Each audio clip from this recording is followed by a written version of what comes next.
गुरुजी बोले, संत बोले, भाई देख रोज गंगा की एक डुबकी लगाकर चले जाता था, पर आज तेरी ऐसी करुणा हो गई, कृपा हो गई कि 108 बार डुबकी लग गई। तेरी कृपा हुई है, ये दूसरा कोई नहीं कर सकता। तू थूकता रहा, मैं गंगा नहाता रहा, रोज एक गंगा की डुबकी लगाता था, आज 108 बार डुबकी लग गई। ये तेरी कृपा ही तो है। उसकी आंख में आंसू भर गए कि संत संत होता है, साधु साधु होता है, सन्यासी सन्यासी होता है, तपस्वी तपस्वी होता है, विद्वान विद्वान होता है।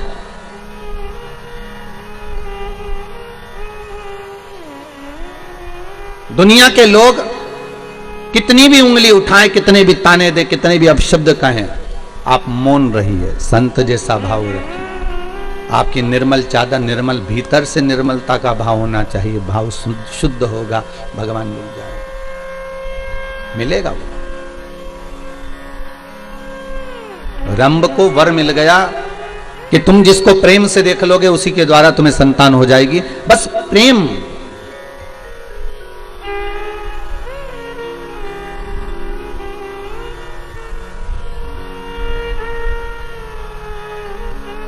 बहुत अंतर है महाराज जी प्रेम और प्यार में। जमीन और आसमान का अंतर है, बहुत ध्यान देना हमारा।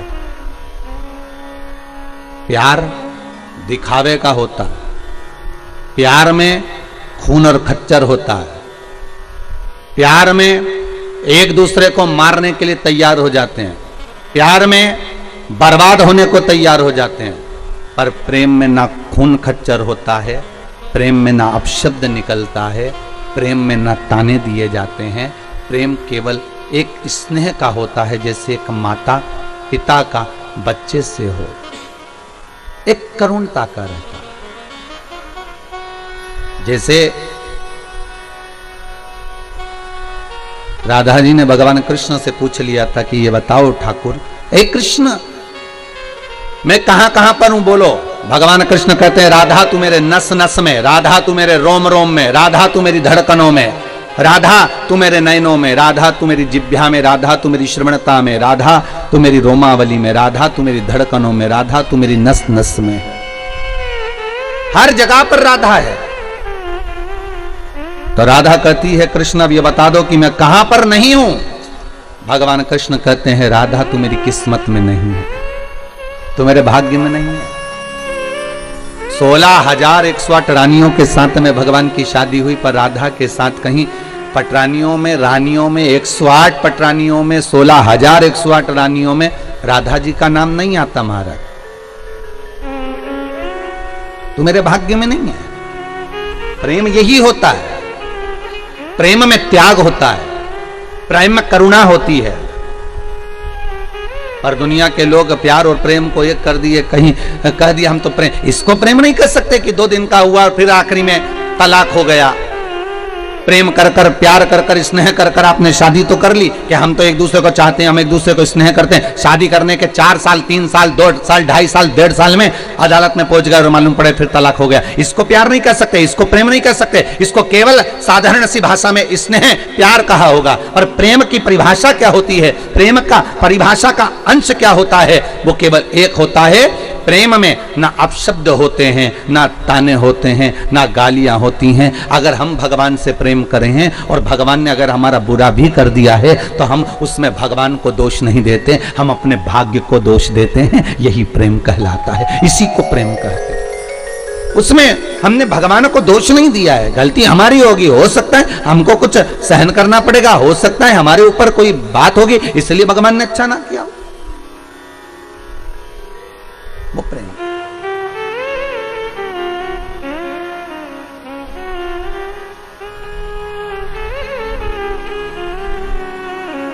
वो प्रेमता है। महाराज रंभ, तुम जिसको प्रेम से देख लोगे उसी के द्वारा संतान हो जाएगी। बस शास्त्र बहुत सुंदर बात कह रहा है। आप पड़ोसी के बच्चों से भी प्रेम कर लोगे ना तो वो जाके तुम्हारे लिए दूध की थैली ला देंगे। बोलो सही है कि गलत है?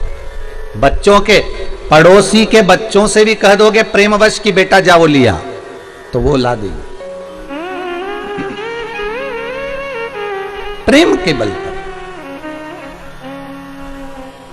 पड़ोसी के बच्चे भी अपने बच्चे बन जाते हैं अगर प्रेम है तो फिर रंभ के लिए ब्रह्मा जी ने कहां गलत कह दिया?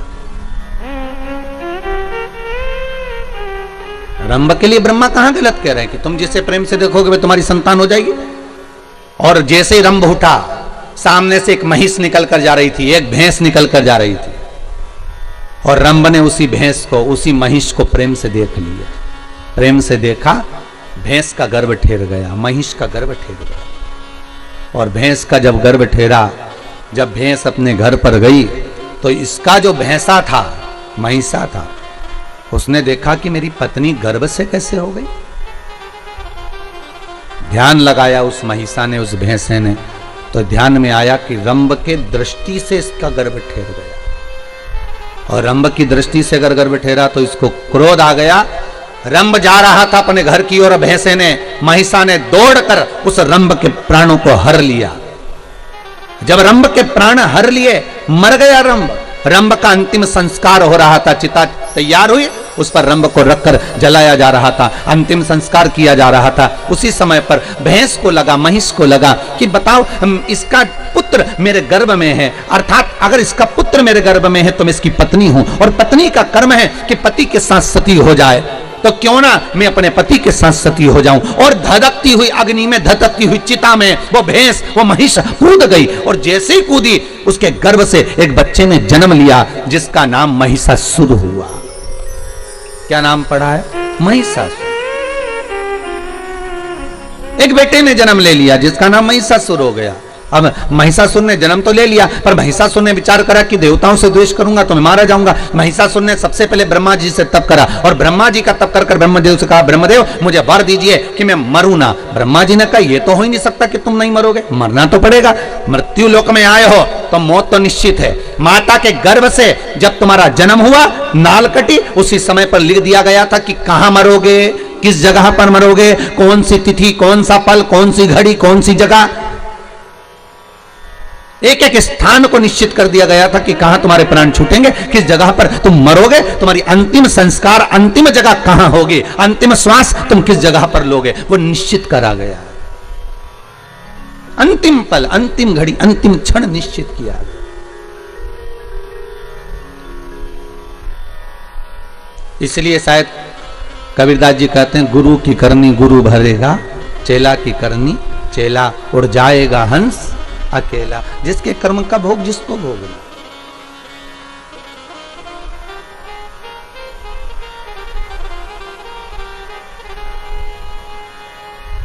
अपने कर्म का भोग अपने को भोगना, कोई दूसरा नहीं भोगना।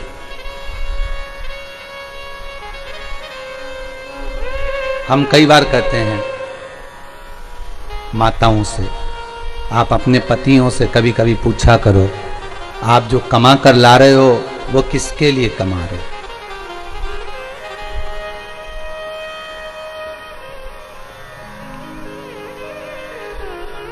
कभी कभी पूछ लिया करो, कुछ बिगड़ेगा नहीं। और पति बोले कि तुम्हारे लिए कमा रहे हैं, बच्चों के लिए कमा रहे हैं, तो पत्नी का फर्ज है कि पति से कह दे कि कमाओ, मना नहीं है, पर थोड़ा थोड़ा सत्कर्म भी करते जाओ।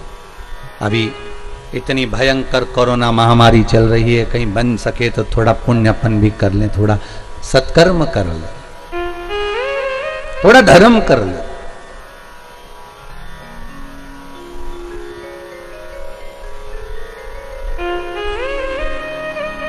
अभी कल की ही न्यूज हम देख रहे थे, उसमें हमने देखा कि एक बाप का 27 साल का लड़का इस कोरोना महामारी में शांत हो गया। शमशान में जब गया तो अंतिम संस्कार करने के लिए लकड़ी के पैसे नहीं थे। कल की न्यूज में हम देख रहे हैं। क्यों भैया, क्या उस व्यक्ति के कोई रिश्तेदार नहीं होंगे क्या? कोई काका, मामा, बुआ, फूफा, नाना, नानी रिश्तेदार नहीं होंगे क्या? होंगे।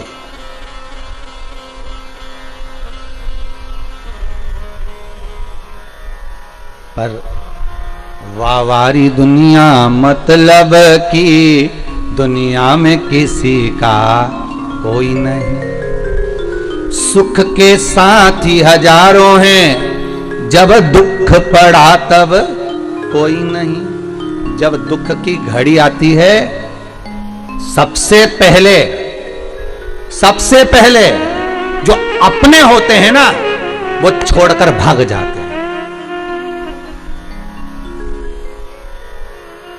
अरे दूसरी जगह भी जान दो, तुम तो यहीं से सीख लो। जब गाड़ी का एक्सीडेंट होता है ना, तो सबसे पहले कौन भागता है? बोलो, जम के बोलो जरा।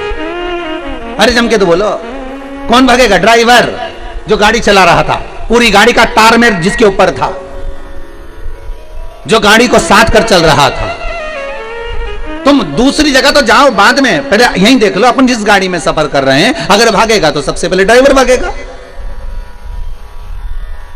ट्रक का एक्सीडेंट होगा तो सबसे पहले ड्राइवर भागेगा। भले कंडक्टर जो बैठा है उसमें बेचारा, क्लीनर जो बैठा हो बेचारा, वो भले मरे, परंतु वो तो बच गया। उसी तरह जब दुख की घड़ी रहती है, सुख की घड़ी में तो आपके दूसरे भी अपने हो जाते हैं। आप उनके पहचानते हो? हमारे काका जी का बुआ का लड़के का लड़का उन्हीं के यहाँ भी आया है। अगर पैसे वाला होगा तो ऐसे परिचय निकाला जाएगा। अगर धनपति होगा तो परिचय निकालने में देरी नहीं लगेगी, और कहीं का गरीब होगा तो कोई परिचय नहीं निकालेगा। अरे भैया कौन परिचय? तो यहाँ क्या उसके काका बुआ फूफा कोई नहीं थे? पर होंगे। पर सुख के समय पर सब साथ हैं, पर दुख के समय पर कोई साथ नहीं।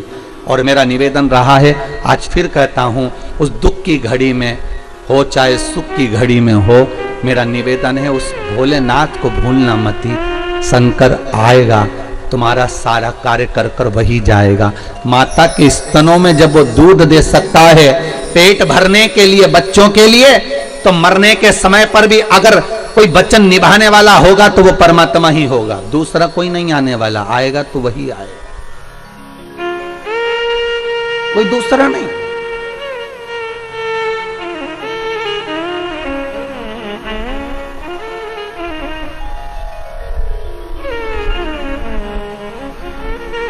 हम उसको साध लें।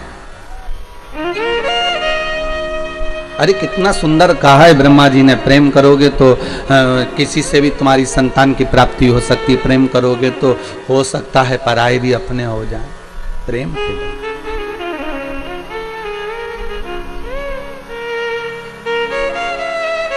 हो सकता है, प्रेम के बल पर। और जब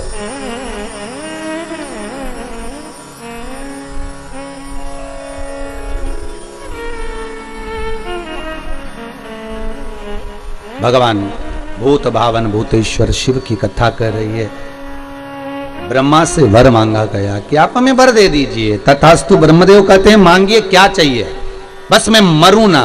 तो ब्रह्मा जी कहे ये तो हो ही नहीं सकता, मृत्यु निश्चित है, वो मरना तो पड़ेगा,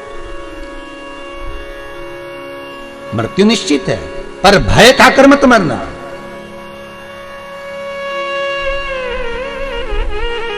द्रौपदी सबसे ज्यादा कब रोई थी? जिन्होंने भागवत सुनी हो तो उत्तर जरूर दीजिएगा। टीवी चैनल के माध्यम से जितने लोग आस्था टीवी पर कथा सुन रहे हैं उनसे भी निवेदन है, बोलो, अपने मन से बोलो। उत्तर तो हम बता ही देंगे, पर आप थोड़ी सी देर के लिए सोचो कि द्रौपदी सबसे ज्यादा कब रोई थी? उसका चीर खिंचाया जब रोई थी क्या? वन में गई थी तब रोई थी क्या? सारे रिश्तेदारों के सामने वस्त्र खींचा गया तब रोई थी क्या? नहीं। द्रौपदी सबसे ज्यादा कब रोई थी? जब सोते हुए 5 पुत्रों का वध हो गया था। कब रोई? जब 5 पुत्र सोते हुए मर गए। तो युधिष्ठिर ने पूछा, द्रौपदी तू इतनी विद्वान नारी, तेरी विद्वत्ता के तो लोग बखान करते हैं, भजन करते हैं, तेरा स्मरण करते हैं, और तू अपने पुत्रों के मोह में रो रही है? पुत्रों के मोह में? द्रौपदी कहती है पुत्र मर गए उसका रोना नहीं आ रहा है, तो फिर रो क्यों रही है? द्रौपदी कहती है पुत्रों के मरने पर नहीं रो रही हूं, रो इस बात के लिए रही हूं कि इन पुत्रों को युद्ध के मैदान में मरना था और ये पलंग पर सोते सोते मर गए। इन पुत्रों को युद्ध के मैदान में मरना था और ये पलंग पर सोते सोते मर गए। मुझे रोना इस बात का आ रहा, मैं रो इस बात के लिए रही हूं। बस आपसे भी निवेदन है, युद्ध के मैदान में मरना है हमको, हमें डर से नहीं मरना। कोरोना का भय नहीं होना चाहिए तुम्हारे भीतर कि जरा से तुमको सर्दी खांसी हुई, जरा सा तुम्हारा गला सूखा, जरा सा तुम्हारा स्वाद आना बंद हो गया, तुमने सोच लिया कि अब तो बस जाने का समय आ गया, आंख में आंसू भर रहे, एकांत में कमरे में पड़े हुए रो रहे, बिलख रहे। अब सबसे कह दिया दवाई गोली लो, डॉक्टर को दिखाओ, मुख पर मास्क लगाओ, सैनिटाइज का प्रयोग करो, सोशल डिस्टेंसिंग रखो। मना नहीं है, दवाइयां भी पूरी लो, डॉक्टर को भी दिखाओ, जांच भी कराओ। और अगर मान लो रिपोर्ट जैसी भी आए, पर निवेदन केवल इतना है कि डरना नहीं है, युद्ध के मैदान में जाना है। और हो सकता है कि उस युद्ध के मैदान में, और कांप कर नहीं, डर कर नहीं,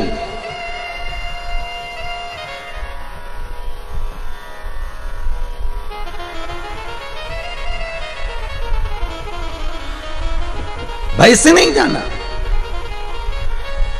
कल कहीं विदेश के कोई की एक न्यूज का थोड़ा सा भाव दर्शाया था, कोई न्यूज पर आया था कि भारत के जो लोग हैं, भारत की भूमि पर जो लोग निवास कर रहे हैं, उसमें से बहुत से लोग तो भय के कारण प्राण छोड़ रहे हैं। भय नहीं होना चाहिए। होगा वही जो मंजूर है भोले होगा, जो मेरे शंकर के हाथ में होगा वही होगा। आप कितना भी, बस आप तो ये भाव रखो कि भगवान शिव आपके सम्मुख में आ जाए और शंकर का मैं गुणगान कर लूं, शंकर का मैं स्मरण कर लूं,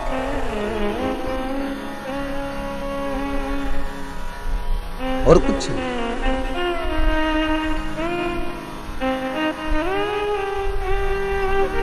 और जब शंकर का गुणगान भगवान ब्रह्मा जी कर रहे हैं, महिषासुर मृत्यु निश्चित है, आएगी जरूर, तो महिषासुर ने भी कह दिया अगर मृत्यु निश्चित और आप कह रहे हो कि आएगी जरूर, तो फिर मुझे वर दीजिए, मांग तुझे क्या चाहिए।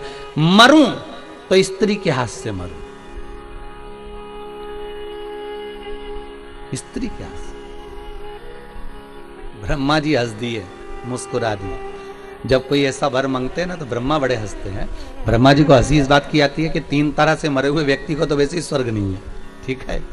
एक पानी में डूब के मरा हुआ, एक सर्प का डसा हुआ, और एक स्त्री के हाथ से मरा हुआ। और ये वर क्या मांग रहा है कि स्त्री के हाथ से मर जाओ। तो ब्रह्मा तो वैसे ही खुश हो गए कि इनकी बुद्धि ना जाने कब फिर गई है। अगर मांगने था तो ये मांग सकते थे कि अगर मरूं तो भगवान शंकर का गुणगान करते करते मरूं, मैं भगवान का स्मरण करते करते मरूं, भगवान का भजन करते करते मरूं, भगवत नाम स्मरण करते हुए मरूं।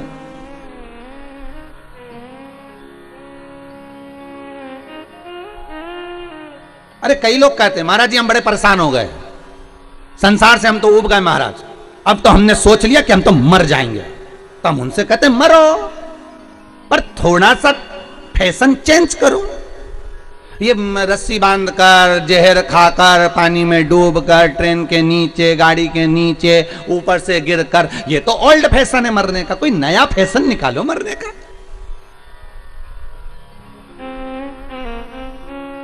मरो मरो सब कोई कहे, मर के देखे कोई, मरो तो ऐसा मरो कि फिर संसार में जन्म ना होई। इसलिए अगर मरना ही है और तुमने प्लानिंग कर ली कि मुझे मरना है, मैं तो संसार से उब गया, मैं तो। और एक बात हमेशा याद रखो, नौकरी करने वाला व्यक्ति, ड्यूटी करने वाला व्यक्ति अगर अपनी ड्यूटी से मुंह चुरा कर भाग जाता है तो उसको दूसरे दिन ज्यादा ड्यूटी करना पड़ती है। उसी तरह तुम अगर संसार से उब कर परेशान होकर मर भी जाओगे ना, तो तुम्हें वापिस जन्म लेकर फिर ड्यूटी करना पड़ेगी, फिर भोगना पड़ेगा। इसलिए मरने की तो प्लानिंग करो ही मत। और अगर प्लानिंग कर ली है तो भगवान का भजन करो, सेवा करो, अर्चना करो, अच्छा कार्य करो, अपने हाथों से पुण्य करो, धर्म करो, दान करो, सत्कर्म करो। भगवान से कहते रहो, हे भोलेनाथ मुझे ऐसा धन देना कि मैं भले परिवार में ना लगाऊं पर सत्कर्म में लगाता रहूं, कोई को भूखा ना जाने दूं, किसी के आगे किसी को हाथ ना फैलान दूं, ऐसा धन मुझे दे। और फिर सेवा करते करते करते करते प्राणों को त्याग दो, तो मजा है कि हाँ प्राण त्यागे। फिर हम भले खिलवा देंगे कि हाँ इसने सुसाइड कर लिया है, फिर हम भले कह देंगे। पर भगवत भजन करते हुए, स्मरण करते हुए, नाम स्मरण करते हुए,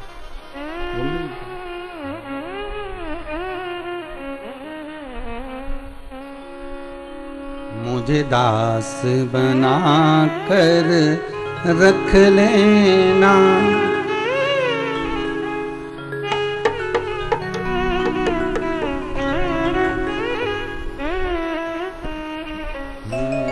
मुझे दास बना कर रख लेना, भोलेनाथ तुम अपने चरणों, मुझे दास बना कर रख लेना, भोलेनाथ तुम अपने चरणों में, मुझे दास बना कर रख लेना, भोलेनाथ तुम अपने चरणों में, मुझे दास बना कर रख लेना, भोलेनाथ तुम अपने चरणों में, भोलेनाथ तुम अपने चरणों में,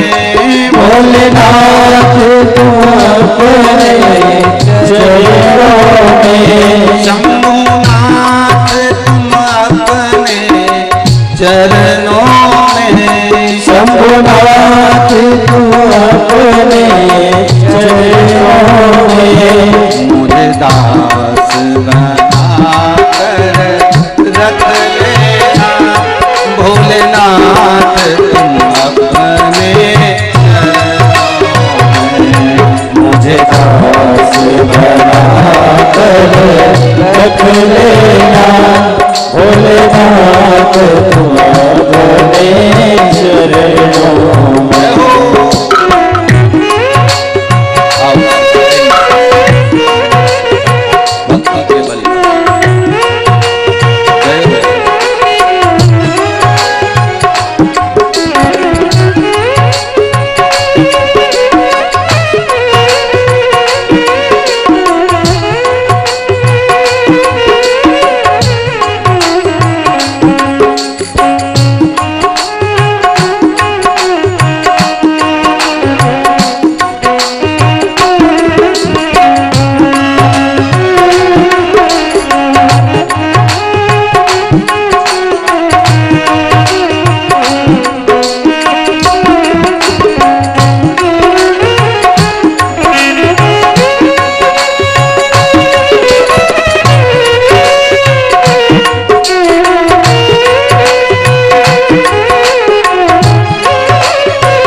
तेरे दर पर डाला मेरा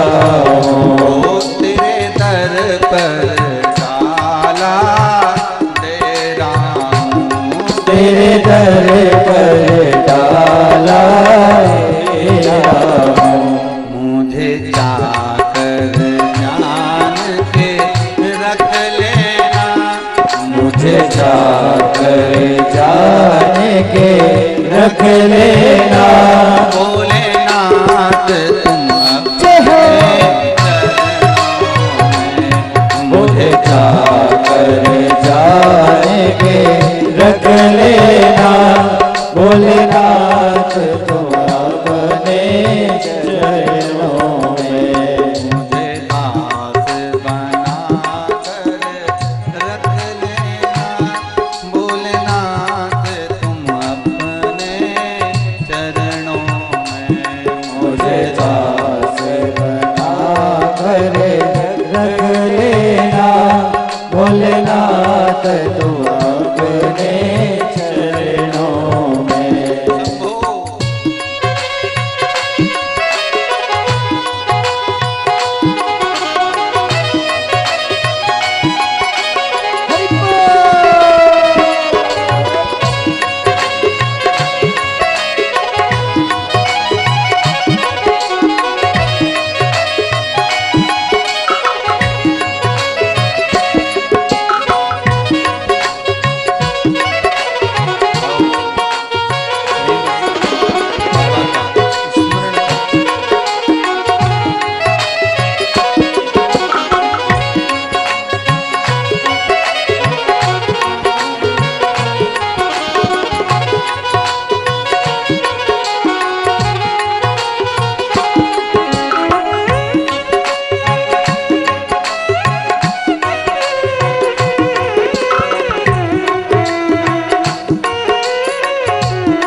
जब अधम से अधम को तारा है। जब अधम से अधम को तारा है। जब अधम से अधम को तारा है। उसमें भी नाम हमारा है। उसमें भी नाम हमारा है। उसमें भी नाम हमारा है। उसमें भी नाम हमारा है। मुझे भार समझ के रख लेना। मुझे भार समझ के रख लेना। भोलेनाथ तुम अपने चरणों में मुझे भार समझ के रख लेना। भोलेनाथ तुम अपने चरणों में मुझे दास बना कर रख लेना। भोलेनाथ तुम अपने चरणों में मुझे दासी बना कर रख लेना। भोलेनाथ तुम अपने चरणों में मुझे दास बना कर रख लेना। भोलेनाथ तुम अपने चरणों में मुझे दास बना कर रख लेना। भोलेनाथ तुम अपने चरणों में शंभुनाथ तुम अपने चरणों में शंभुनाथ तुम अपने चरणों में कैलाश हे शिव ऐसी कृपा करिए। दातार दयालु करुणा सागर करुणा करने वाले महिषासुर ब्रह्मदेव से वर मांग रहे हैं, ब्रह्मा जी वर दे दो कि मैं अगर मरूं तो स्त्री के हाथ से मरूं, स्त्री के हाथ से। तथास्तु कह दिया।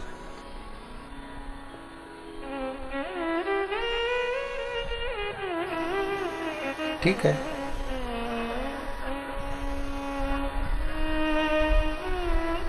पर तुम मांग रहे हो मरने का कि स्त्री के हाथ से मर जाऊं, पर समझ नहीं पा रहे।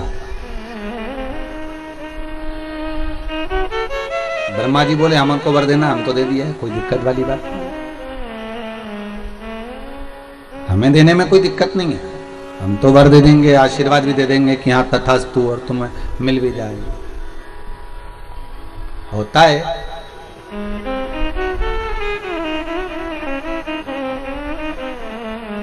हमारा निवेदन पहले भी रहा, आज फिर कहते हैं, बेटे को कभी भी अपने माँ बाप से मांगना नहीं चाहिए। तब जब कमाने लग जाओ, नहीं कमाओ जब तक आप अपने माँ बाप से मांग लोगे चल जाएगा, बट तुम जब कमाने के लायक हो जाओ, शरीर ऐसा हो गया कि तुम कमा सकते हो, नौकरी सर्विस धंधा पानी जो कर सकते हो कर सकते हो, फिर नहीं मांगना माँ बाप से।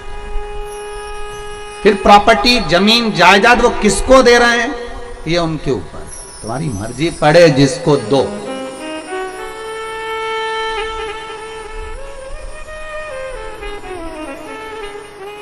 क्या चाहिए?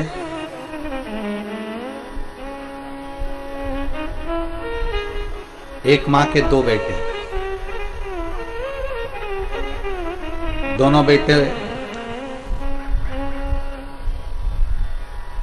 अपनी मां से कहते हैं मां, हाँ बेटा क्या है बोलो।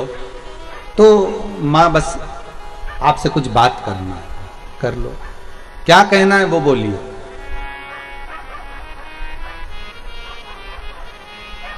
एक बेटा बोलता है मां मुझे जो आपने मकान बनाया है और जो जमीन है दुकान है वो मुझे दे दो। ठीक है ले जा, दे दिया। फिर एक बेटा आया, माँ बोली बेटा दुकान भी उसने ले ली है, मकान भी उसने ले लिया है, जमीन भी उसने ले ली है। बेटा कहता है माँ आशीर्वाद तो दे दे। क्या दे दे? आशीर्वाद।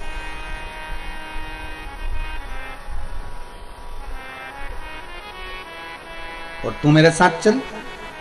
माँ कहती है उसने जब जमीन ली, मकान लिया, दुकान ली, तब मैंने कह दिया था कि ये सब मेरा है, मेरे जीते जी मेरा रहेगा, मरने के बाद तेरा रहेगा। इसलिए पिता के प्राण भी उसी मकान में छूटे हैं, इसलिए मैं उसी मकान में रहना चाहती हूँ। मैं तेरे साथ नहीं जाऊंगी, मैं उसी के साथ रहूंगी। ठीक है माँ, आशीर्वाद तो दोगी, क्यों नहीं। तुझे कुछ नहीं मिला, पर ईमानदारी से कहती हूँ मेरी जिंदगी का जितना मैंने पुण्य करा होगा, जितने मैंने व्रत करे होंगे, जितना उपास करा होगा, उसका भाग मैं तुझे दे देती हूँ, आशीर्वाद देती हूँ।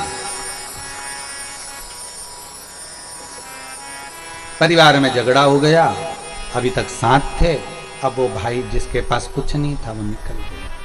माँ आंख से आंसू बहाती रही, मैं तुझे कुछ नहीं दे पाई। कुछ मत नहीं माँ, पैदा तो किया है ना तूने, दूध तो पिलाया है ना तूने, परवरिश तो तूने करी है ना माँ, कोई चिंता नहीं।